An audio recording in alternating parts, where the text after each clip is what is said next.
इस वीडियो में हम जानेंगे कि कब और कैसे भगवान गौतम बुद्ध को ज्ञान की प्राप्ति हुई। चलिए शुरू करते हैं। गौतम बुद्ध जी का जो जीवन है ना, वो हर किसी के लिए बहुत ही प्रेरणादायी है। गौतम बुद्ध का जन्म लुम्बिनी में 563 ईसा पूर्व इक्ष्वाकु वंशीय क्षत्रिय शाक्य कुल के राजा शुद्धोधन के घर में हुआ था।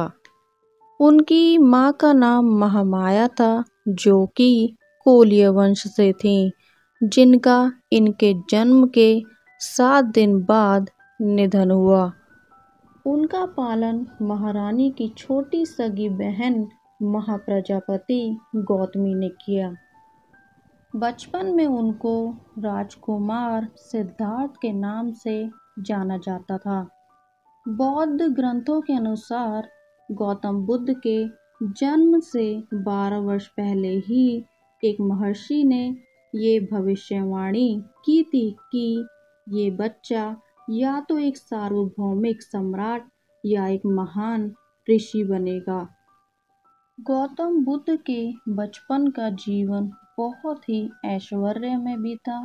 उनके पास वो सारी चीज़ें मौजूद थीं जिससे वे अपना एक अच्छा खासा जीवन व्यतीत कर सकते थे। लेकिन वो सब पाकर भी गौतम बुद्ध उन सब चीज़ों से संतुष्ट नहीं थे। उनका मन हमेशा सत्य को जानने के लिए विचलित रहता था।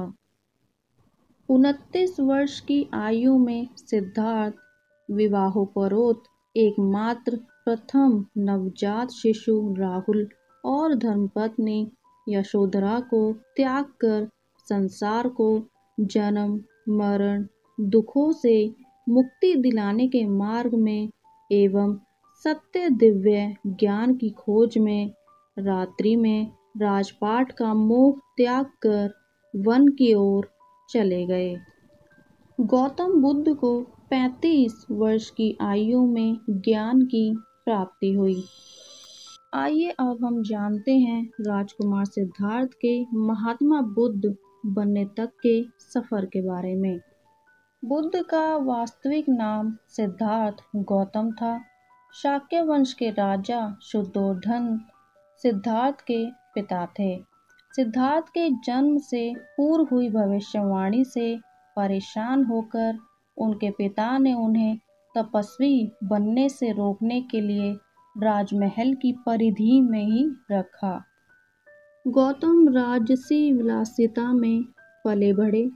बाहरी दुनिया से दूर ब्राह्मणों द्वारा निर्देशन, तीरंदाजी, तलवारबाजी, तैराकी, कुश्ती और दौड़ में उन्हें महल की परिधि में ही प्रशिक्षित किया गया। कम उम्र में ही उनका विवाह राजकुमारी यशोधरा से करा दिया गया। दोनों का एक पुत्र भी हुआ जिसका नाम राहुल था। सिद्धार्थ बचपन से ही अत्यंत करुण हृदय वाले थे। वह किसी का भी दुख नहीं देख सकते थे। इतने प्रयासों के बाद भी 21 वर्ष की आयु में उनकी अपने राज्य कपिलवस्तु की गलियों में उनकी दृष्टि 4 दृश्यों पर पड़ी। ये दृश्य थे: 1 वृद्ध विकलांग व्यक्ति, 2 रोगी, 3 एक पार्थिव शरीर, 4 एक साधु।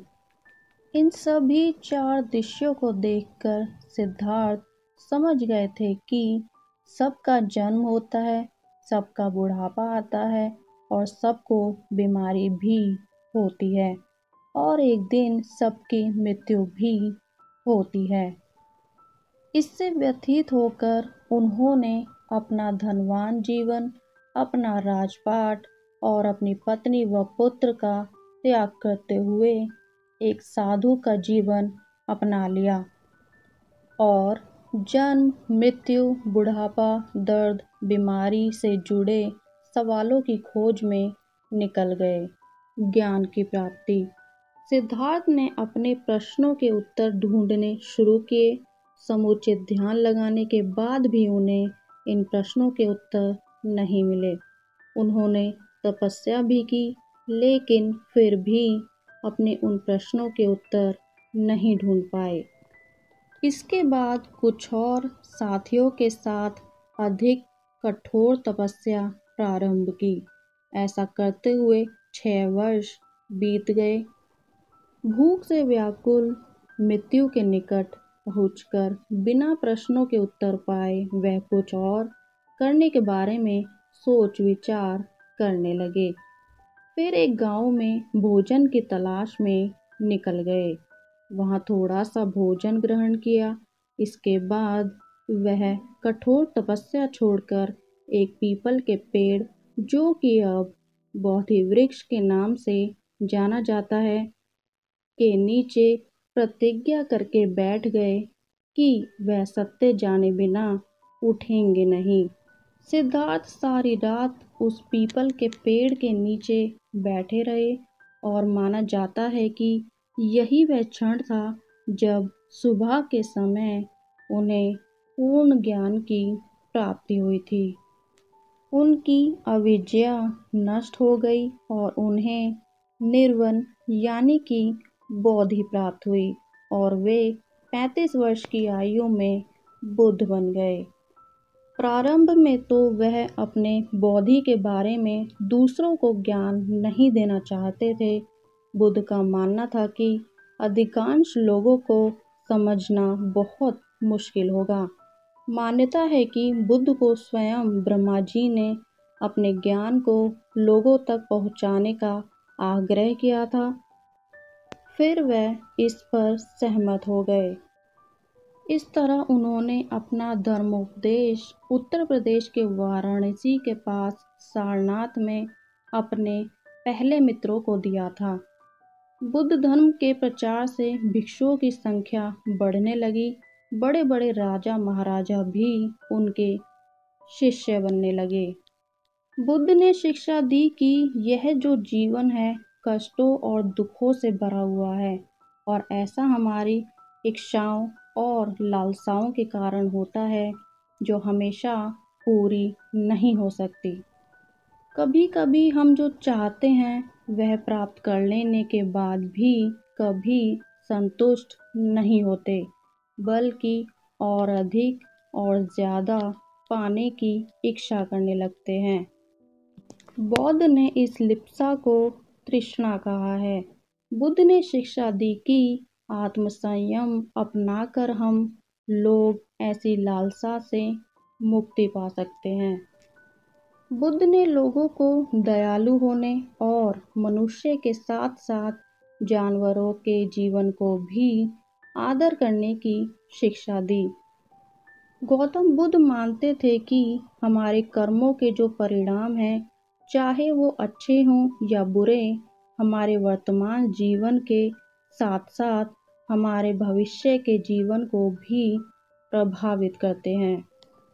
और गौतम बुद्ध ने ये भी कहा कि लोग शिक्षा को केवल इसीलिए ना स्वीकार करें कि ये उनका उपदेश है, बल्कि लोग इसे अपने विवेक समझ से मापें।